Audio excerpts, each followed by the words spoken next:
우리 한국 사람들의 특성 아니면 어떤 잠재적인 숨은 의식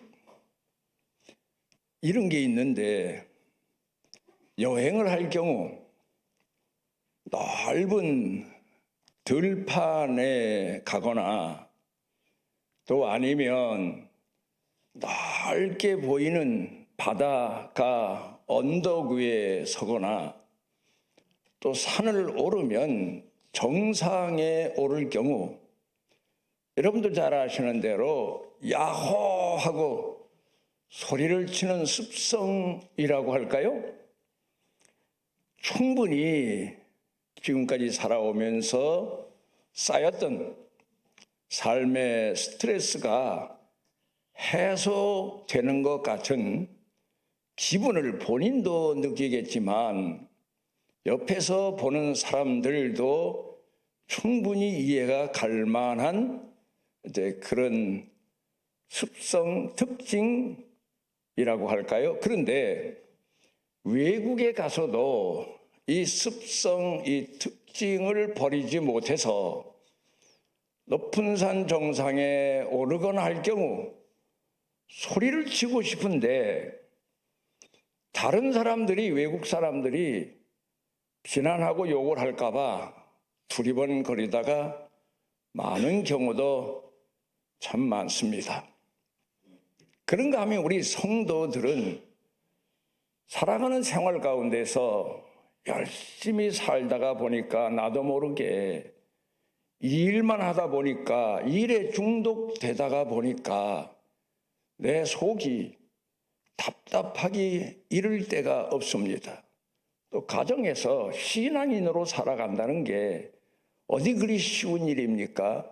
도전받고 핍박받고 비난받고 비웃음받고 이런 어려운 역경들을 겪다가 하나님 성전에 나오게 되면 통곡도 하고 푸념도 하고 소리 질러서 기도도 하고 한참을 그러다 보면 속이 후련해져서 큰 위로받고 갑니다. 그리고 가는 경우도 많습니다. 그런데요, 좀 더 우리가 깊이 생각을 해보게 되면 말입니다, 이보다 더 복된 일이 있고, 이보다 더 행복한 일이 있고, 이보다 더 우리를 일깨워주는 사명 같은 일이 있다는 사실을 이 시간 여러분들이 마음에 새겨 주셨으면 합니다. 누군가가 내 말을 들어줄 사람이 있다는 것, 행복한 일이죠. 어머니, 아버지든 아니면 친구든 아니면 다 자란 자식이든 내가 푸념하는 그 모든 마음의 고통과 아픔을 다 들어줄 수 있는 사람이 있다는 것, 행복한 겁니다. 그래서 친구를 만나기도 하고 하소연하러 가기도 하고 그럽니다마는 그것보다 한 발 더 삶의 깊은 지혜가 있습니다. 그게 바로 뭔가 하면 듣는 겁니다. 선진국 사람들도 여행 프로그램을 보게 되면, 조금 제가 교만해서 그런지는 몰라도 우리나라 방송국에서나 우리나라 어떤 매개체에서 촬영해서 방영하는, 걸어서 세계 속으로 그런 것도 있고, 세계 각처를 여행하는 내용을 보여주기도 하는데, 제가 보다가 채널을 돌리는 경우가 있습니다. 그게 언젠가 하면, 글쎄 이걸 어떻게 표현해야 될까? 좀 고급스러운 말로 표현한다면, 너무 자기를 표현하려고 몸부림을 치는 가이드의 모습을 보면 영 마음에 들지를 않습니다. 어떤 사람은 전문가다, 또 어떤 사람은 뭐 그 지역, 그 나라의 뭐 교환 대학 교수다, 뭐 이런 이름을 가지고 나오는데, 영 그걸 끝까지 보려면 글쎄 좀 평범한 자리에서 내가 이런저런 얘기를 할 수 있지만, 강단에서야 더 이상 그런 사람들에 대해서 비난을 할 수는 없죠. 그런데 하여튼 채널을 돌립니다. 그런데 선진국 사람들이 만든 여행 프로그램을 보면 달라요. 나를 과시하고 그런 것보다는 자연이면 자연에 대해서 공부하는 자세, 겸손한 자세, 배우려고 하는 자세, 그런 방향으로 프로그램을 이끄니까 많은 걸 배우게 됩니다. 제가 좋아하는 프로그램이 BBC, 지오그래픽, 와일드, 뭐 이런 채널을 보면 거기도 물론 뭐 또 안 보는 곳이 있지만 너무 과해서 보면은 배우려는 자세, 들으려는 자세, 깨달으려는 자세, 그런 걸 거기서 배우게 됩니다. 그래, 여러분들은 겨울산을 올라가 보셨습니까? 제가 겨울산을 오르다가 깨달은 게 하나 있습니다. 흔히 하는 얘기가 겨울에는 모든 초목들이 잠을 잔다. 겨울잠을 잔다. 잠을 자면 여러분들은 뭘 생각합니까? 꿈을 꿔요. 여러분 그렇잖아요. 잠을 자면 꿈을 꿔요. 뭐 헛된 망상적인 꿈도 꾸지만 두고 기억에 남는 꿈을 꿀 때가 있잖아요. 그래, 그 겨울산을 오르면서 나무들 가지 하나하나를 보면서 저 나무는 무슨 꿈을 꾸고 있을까? 봄이 오면, 여름이 오면, 가을이 오면 그런 생각을 하면서 걸으며 많은 것을 가슴에 새겨둔 그런 적이 있습니다. 여러분, 우리가 남이 내 얘기를 들어주는 게 고맙고 행복한 시간이고 위로되는 시간이긴 하지만 중요한 것은 들어주는 마음입니다. 듣고자 하는 마음입니다. 여러분이 하나님 성전에 나와서 내 삶의 고통과 아픔을 소해내듯 찬송도 부르고 기도하고 몸부림도 치고 금식도 하면서 매달리는 것도 물론 중요하지만 나를 향하신 하나님의 음성을 듣고 그 음성을 가슴에 새기고 그리고 그 음성을 내 삶의 지표로 삼고 그리고 지표로 삼은 그 말씀의 용기를 다해서 살아가는 자세를 배우는 것, 그 참 신앙인의 자세다, 모습이다. 하나님 말씀을 듣고 성도들의 이웃 사람들의 말을 듣고 심지어 어린 아이들의 말까지도 듣고, 그런데 그것보다 더 귀한 복을 받은 사람이 있습니다. 그 사람이 누군가 하면 깨닫는 마음을 가진 사람. 여러분, 성경에 하나님께서 우리 성도들에게 주신 말씀이 다 수록되어 있습니다. 우리를 향하신 말씀입니다. 그런데 하나님이 우리를 향해서 말씀하시고 싶은 말씀을 성경에 다 말씀하셨다고 생각합니까? 아니면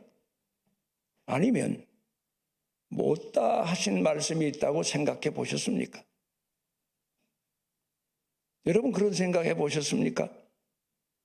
부모님이 다 큰 자식을 불러서 이런저런 말씀을 하십니다.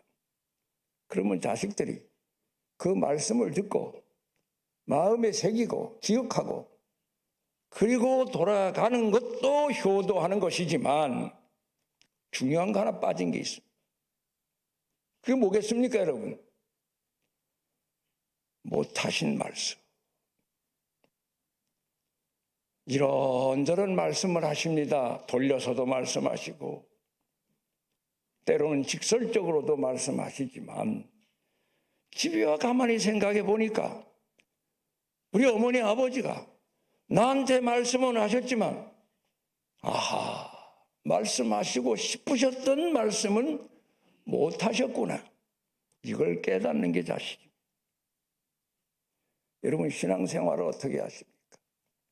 성경을 봅니다. 계명을 읽습니다. 그런데 성령님의 감동을 통해서 못다 하신 말씀을 내 마음 가운데 주시는 그 신앙을 가지고 오늘을 살아야 하나님을 기쁘시게 할 수 있습니다.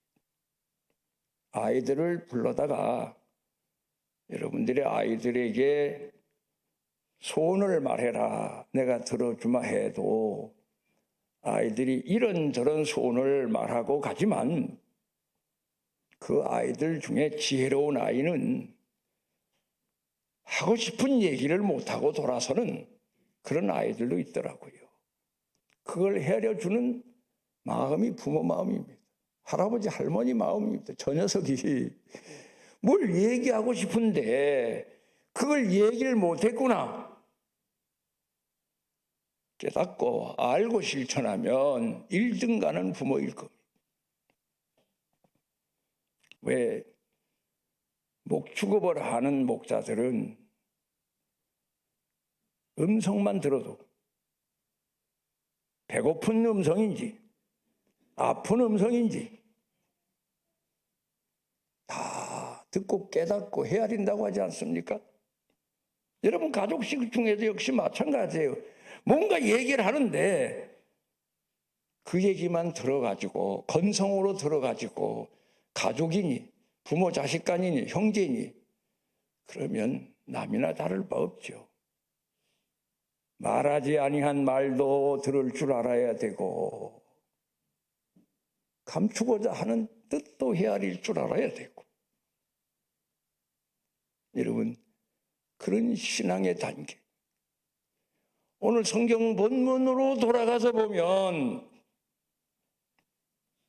물론 성경에 기록된 선지자를 통해서 기록된 하나님의 말씀이 어떻게 이루어지겠느냐 내가 십자가를 안 진다면 그렇게 말씀하셨지만 예수님 생애를 가만히 묵상해 보면 성경에 기록된 말씀 외에 말씀하지 아니하신 말씀을 깨닫고 하나님 앞에 순종하시고 끝까지 충성하신 삶의 모습을 여러분들이 깊이 이 말씀을 통해서 헤아려 보셨으면 합니다. 옛날 중국에 어떤 왕이 암행을 나갔습니다. 백성들이 어떻게 사나 보자. 민심이 어떤가 보자. 그리고 길을 가다 이 사람 저 사람을 만나는데 한 노인을 만나게 됐습니다. 그래서 노인장 연세가 몇이나 됩니까? 했더니 이 노인장이 하시는 말씀이 제 나이를 물으셨습니까? 제 나이 4살밖에 안 됩니다. 그러니까 왕이 내가 보기에는 80은 넘어 보이시는데 왜 노인장은 나한테 4살이라고 합니까? 했더니 맞습니다. 외모로 보면 제가 80도 넘어 보이는 노인입니다. 그런데 제가 지금까지 산 내 생애를 삶을 뒤돌아보면 후회스러운 것도 많고 가슴 아팠던 일도 많고 양심에 가책됐던 일도 많고 그런데요 제가 4년 전에 비로소 인생은 그렇게 살아서는 안 되겠다 하는 걸 깨닫고 살기 시작한 나이가 이제 4살밖에 안 돼서 4살이라고 했습니다. 그렇게 답변을 했다는 겁니다.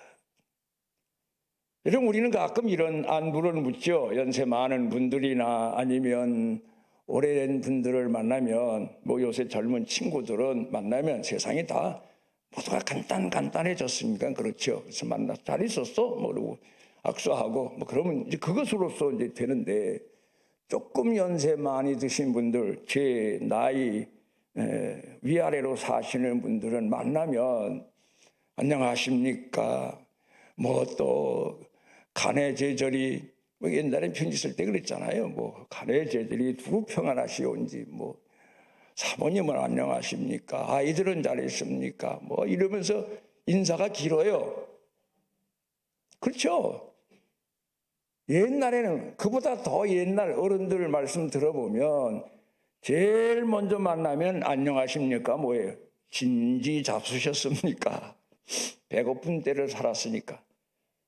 때가 돼도 밥 먹고 일하는 사람도 있고 다니는 사람도 많았던 때니까 말입니다.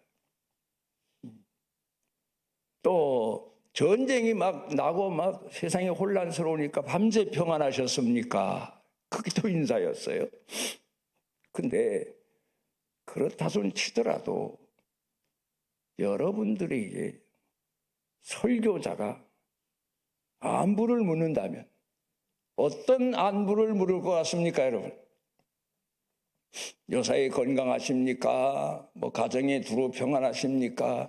그건 보통 인사예요. 제가 여러분에게 안부를 묻는다면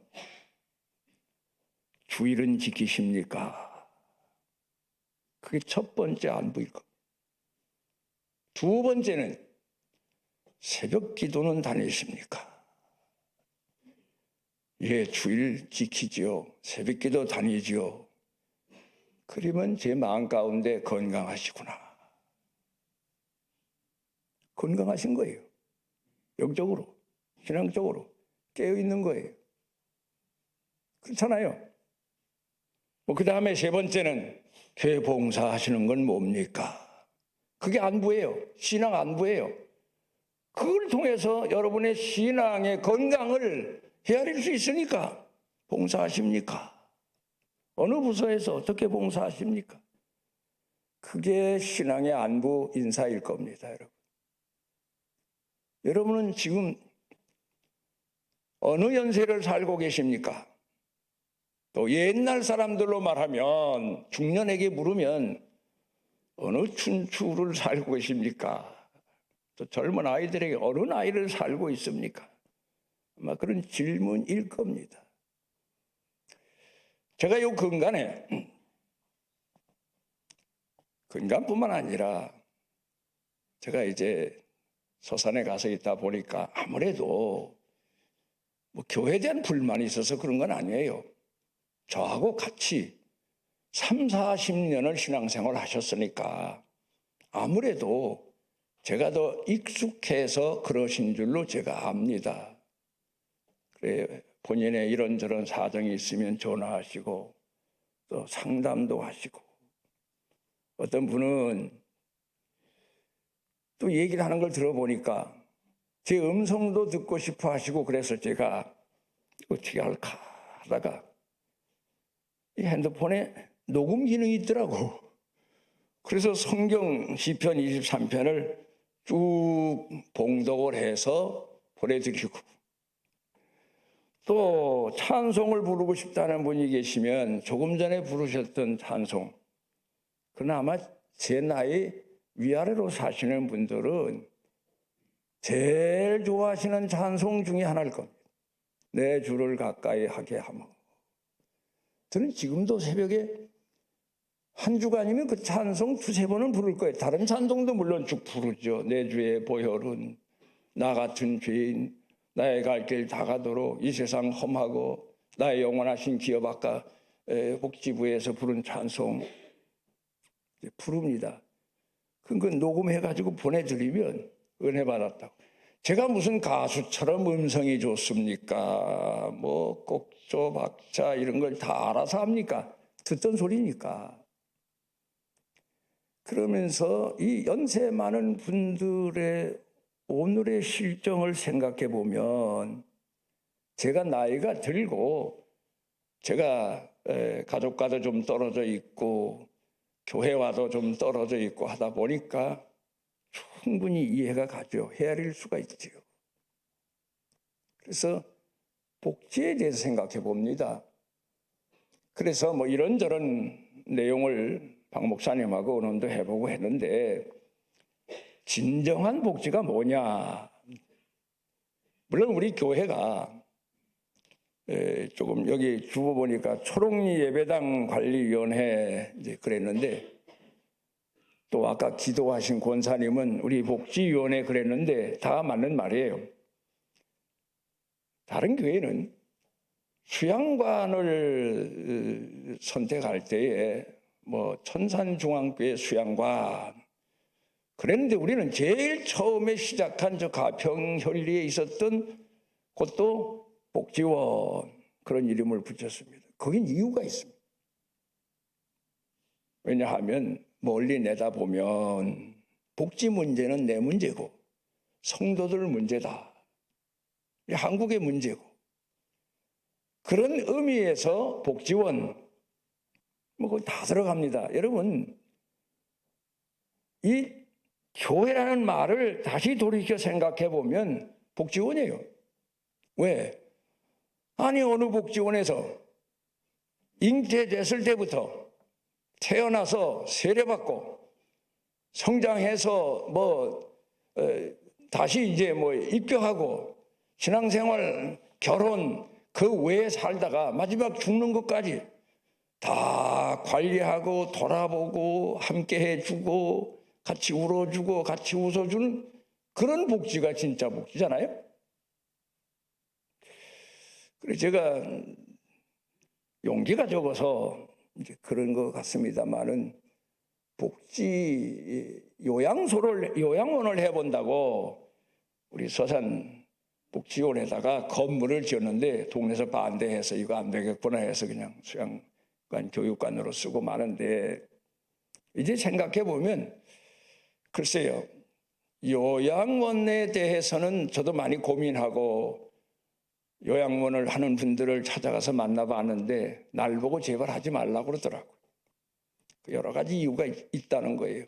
들어보니까 옳은 얘기 같아요. 그런데 그렇다고 해서 복지를 말아서는 안 되잖아요. 요양원은 안 하고 주간보호센터는 안 하더라도 세상 끝나는 순간까지, 숨 거둘 때까지, 그 다음에 장례까지, 좀 더 끝까지 말하자면 장례 끝나고 3일 만에 다시 산소에 갈 경우 거기까지 따라가서 예배 드리고 오는 경우도 있어요. 그게 다 복지예요. 그런데 이제 연세 드시고 계시는 분들 보면 가까이 찾아가서 같이 함께 찬송 불러드리고 그분 속에 잠자고 있는 신앙을 깨워주는 거예요. 그러면 내일 모레면 돌아갈 분도 가서 찬송 부르고 기도하면 문간까지 나와서 인사해요. 집에 제가 갔다가 한 이틀 만에 보면 돌아갔다고 연락이 와요. 그만큼 그분 속에 있는 잠재의식을, 신앙을 깨워주는 거예요. 교회가 할 일이라 그 말이에요. 유치부부터 영아부부터 청년부, 그 외에 해외 선교부, 사회부, 교육 모든 부서가 다 필요합니다마는 우리 교회가 하나 빠진 게 복지부로구나. 그래서 그런 생각을 하면서 기도하고 있습니다. 노인들을 돌아보고 가서 위로해주고 마지막 순간까지 가서, 자식은 요사이 돌아갔다는 소식 듣고도 빨리 오지 못하는 경우가 있지만 교회에서는 돌아가기 전에 가서 함께 기도하며 마지막 신앙으로 승리하도록 도와드리는 것, 그게 바로 복지다. 아까 나와 찬송하시는 분들 보니까 이분들 초롱이 예배당 와서 풀 깎고 나무 베고 그것만 복지가 아니에요. 이분들 동원하면 얼마든지 누가 아프니까 같이 가 기도합시다. 같이 가서 찬송 부릅시다. 동원하면 다 갈 분들이더라고. 그렇게 교회가 돌아봐야 될 겁니다. 그래야 그것도 전도가 되고 하나의 미리 제대로 결실을 맺어서 땅에 묻어야 그 다음에 또 싹이 나죠. 자식에게서, 자손에게서. 아무도 돌보는 사람이 없어서 신앙을 팽개친 채 돌아갔다고 하면 물론 그분이 기도한 것도 있고 하나님 보시기에 합당한 것도 있어서 자손 대대로 신앙 계보가 물려지긴 하겠지만 교회가 볼 때에는 끝까지 잘 돌봐야 되겠다. 여러분 농사해 보셨습니까? 봄 농사도 중요해요. 여름 농사도 중요해요. 근데 제일 중요한 게 가을 농사예요. 가을에 태풍이 불어서 한 번 휩쓸면 1년 농사 다 망치니까 그동안 신앙생활 그럭저럭 하셨는데 마지막에 가서 신앙을 잃어버리시면 세상에 이보다도 안타까운 일 어디 있습니까? 일생의 농사를 망치고 마는 건데 말입니다. 여러분 우리가 기도 많이 해야 됩니다. 자식들도 부담스러워하는데 연세 많은 부모에 대해서. 그렇지만 교회는 끌어안고 찾아가고 같이 울고 같이 구원이 완성될 때까지 오늘 성경 본문으로 돌아가서 보면 다 이루었다. 그 말씀이 뭡니까? 완성했다. 그런 뜻입니다. 완성했다. 뭘 완성하셨다는 겁니까, 여러분? 마더 테레사가 쓴 책 중에 로마 캐톨릭 수녀이긴 하지만 실천의 신앙에 대해서는 우리가 본받아야 돼요. 배워야 돼요. 비록 신앙의 노선은 다르다 할지라도 말이에요. 그분이 쓴 책 이보다 더 큰 사랑은 없다 하는 내용을 보게 되면 이런 내용이 나옵니다. 첫째로 세 가지를 말했는데 하나님의 나를 향하신 하나님의 뜻을 알 수 있는 빛을 받아야 된다. 이게 무슨 말입니까, 여러분? 베드로후서 1장 가운데 보면은 사도 베드로가 기도하는 사람에게 권고한 내용이 나오잖아요. 새별이 떠오르기까지 기도해라. 이 말씀을 문자로 그냥 받아들여서 베드로 후서에 보니까 새별이 떠오르기까지 기도하랬다고 밤새 철회하면서 새별이 떠오나 하고 들락날락하여 봤다는 사람도 있지만 그 얘기가 아니고 우리 속에 성령의 큰 빛이, 깨달음이, 감동이, 감격이 올 때까지 기도해라. 그런 내용입니다.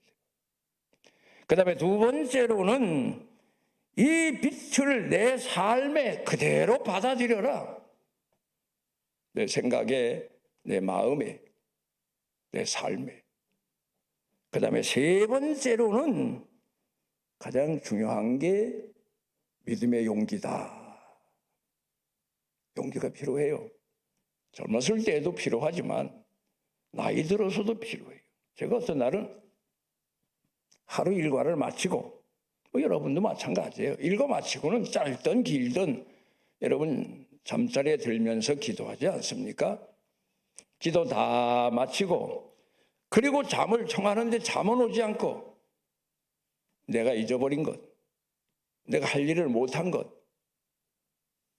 내가 깨달아야 될 것, 그걸 깨달을 때가 있어. 그러면 자려고 누웠던 사람이 일어난다는 건 나이 들어서 그런지는 몰라도 좀 쉽진 않아요. 근데 용기를 내. 아니다.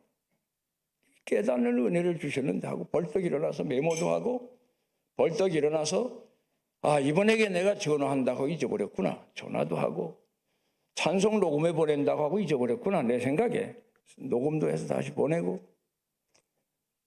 여러분 우리가 신앙생활은 용기의 연속입니다. 용기를 갖춰야 돼요. 충성하는 것도 봉사하는 것도 헌신하는 것도. 요한복음 18장 11절에 보면 오늘 성경 본문 이전에 나오는 말씀입니다. 아버지께서 주신 잔을 내가 마시지 않겠느냐. 잔의 의미가 뭡니까, 여러분? 예수님이 산상복음 가운데서 예수 믿는 사람들을 가리켜서 너희는 세상의 빛이다, 너희는 세상의 소금이다 하셨어요? 빛이 뭡니까? 빛은 자기 자신을, 근데 그 빛은 등불의 빛. 햇빛은 하나님의 은혜를 상징하지만 이 등불의 빛은 우리를 상징해요. 희생하고 헌신하는 겁니다. 그 다음에 맛은 뭡니까? 여러분, 우리가 살아가면서 삶에 지친 사람, 의미를 잃어버린 사람, 마치 소금에 간이 들어가지 않은 음식같이 먹을 수도 없고 마실 수도 없는 그런 인생. 그러다 소금을 풀어서 간을 맞추면 사람들이 그렇게 좋아하는 음식이 되는 것처럼 내가 내 주변 사람들에게 맛을 내게 하기 위해서는 어떻게 해야 됩니까? 희생해야 돼. 헌신해야 돼. 낮아져야 돼. 죽어야 돼. 그러니까 예수님께서 말씀하신 아버지께서 내게 주신 잔이 뭐냐? 의문이죠. 근데 성령께서 깨닫게 하시는 사명입니다. 성경에 기록되지 아니한 하나님께서 말씀하시고 싶으셨으나 말씀하지 아니하시한 그런 하나님의 뜻. 여러분, 어떤 때는 그렇잖아요. 우리가 자식이지만 뭔가 부모가 요구하고 싶은데 너무 가난해서 못 살아서 말을 못하고 돌아섭니다. 그런데 자식은 그 부모의 심정을 깨닫고 돌이켜 알고, 그리고 자기가 어렵게 살지만 그 부모가 말 못한 그 마음을 헤아려서 그 부모 말씀대로 순종해 드리는 것. 신앙생활이 바로 그겁니다. 넉넉해서 부요해서 시간이 남아 돌아서 내가 할 일이 없어서, 물론 그런 가운데서 신앙의 바른 섬김의 도리를 알고 일어나서 순종하는 것도 중요하지만, 정말 먹을 게 아들하고 둘, 마지막 떡을 구워서도 배불리 먹을 수 없는데 하나님의 사람이 와서 먼저 가져가라. 하나님 성령님의 감동을 받아서 시동 땅 과부가 먼저 음식을 가져다 드린 것처럼 용기입니다. 용기. 믿음의 용기. 모세는 홍해바다가 갈라질 때에 제사장들과 함께 그 홍해바다를 육지처럼 건너갔지만 여호수아는 달라요. 제사장들로 하여금 법궤를 짊어지게 하고 먼저 아직 요단 강물이 갈라서기 전에 믿음으로 나아가게 했습니다. 그게 용기.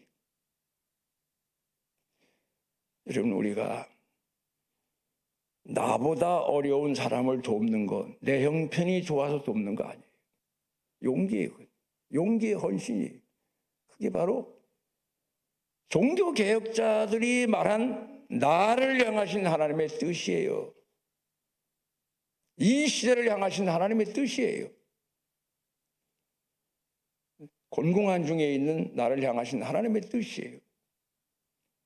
그 잔을 내가 마시지 않겠느냐. 예수님께서 말씀하시고 다 마시고는 십자가에서 운명하시지 않습니까? 다 순종하시고 다 이루시고 그리고 다 완성하시고. 우리가 하나님 앞에 헌신을 다짐할 때가 많습니다만은 처음에는 큰 사명을 받아요. 그런데 돌아서서 살다가 보면 이것도 형편이 안 돼서 빼고 저것도 내 형편이 안 되는 것도 빼고 또 살다 보니까 이건 또 뭐 시간이 지난 것 같아서 빼고. 그래서 하나님 앞에 헌신을 다짐할 때에는 대단한 헌신자로 마음에 작정하고 돌아서는데 살다가 보면 믿음의 용기를 잃어버려서 그래서 못 깨달은 자나 다를 바 없이 살아갈 때가 참 많습니다. 예수님께서 십자가에 못 박히실 때에도 보십시오. 굳게 결심하시고 그 말씀의 의미는 용기를 다하셨다는 얘기 아닙니까? 온 심혈을 기울여서 하나님의 말씀에 순종하시기 시작했다는 말씀입니다. 뭐든지 그래요. 쉬운 일이 어디 있습니까, 여러분? 하다못해 옛날 노인들 말씀 들어보면 누워서 떡 먹기도 쉽지 않대요, 그건. 쉽지 않아요. 그런데 쉬운 일 어디 있습니까? 거저되는 일 어디 있습니까? 형편이 좋아서? 그건 아닙니다. 용기가 필요합니다. 그게 바로 내게 주신 잔을 끝까지 다 마시고 순종하는 신앙인의 모습입니다. 완성하는 신앙의 자세입니다. 여러분, 우리 천산중앙교회는 앞으로 신앙생활을 하시면서 끝까지 말입니다. 믿음의 용기를 잃지 아니하시고 나를 향하신 하나님의 선하신 뜻을 이루시며 내게 주신 잔을 다 마시고 하나님 앞에 가시는 헌신적이고 희생적이고 섬김의 도리를 다하는 성도 여러분 되시기를 바랍니다. 우리를 사랑하셔서 이 자리에 모아주신 아버지 하나님, 우리 마음 성품 뜻을 다하여 주님을 공경하고 섬긴다고 해놓고도 때를 따라서 깨달은 바를 잊어버려서 하나님 앞에 어리석은 자로, 열매 없는 자로 죽정이 신앙처럼 살아갈 때가 많사오니 주님, 우리 속에 내재하시는 성령께서 우리를 늘 깨워주시고 사명을 다하도록 우리를 재촉해 주시옵소서. 예수님 이름으로 기도드리옵나이다.